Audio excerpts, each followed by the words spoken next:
Welcome back. Now in this video, we are going to look at the buyer marketplace. And we can do that by going to the home page and then by clicking on marketplace.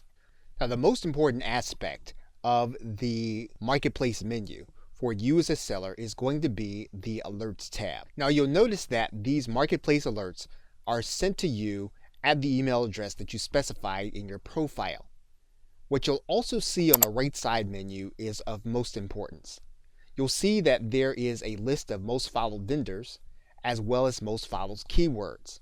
What this means is that whenever these individuals launch a product, if you have an alert set up for them, you and anyone else that has alerts set up for them will get an email notifying them that a product has been released. Now the other list will be the most followed keywords. That's equally as important and in some ways will be more important to you as a vendor.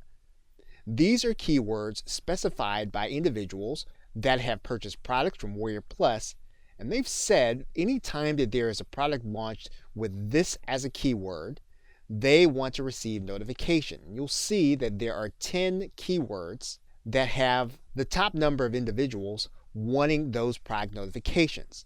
That means then that if your product falls in any of these categories when you put your keyword in there, someone will get notification that you have launched a product. This is important because even if you do not have an existing network, you will have someone know that you have launched your product. So in going to the Add Alert tab, what you'll notice is that when someone sets up an alert, they'll write in the keyword that they want to have products sent to them about, or they'll write in the vendor. Now, of course, you don't want to use these keywords inside of your product if your product is not about the specific label. However, if you are trying to choose a subject matter for your next product and you want to make sure that you are going to get eyeballs on it, you can be assured that at least the email will go out to these individuals that have requested that they get emails about new products in these specific areas designated by keyword. Okay, so with that, thanks, and I will see you in another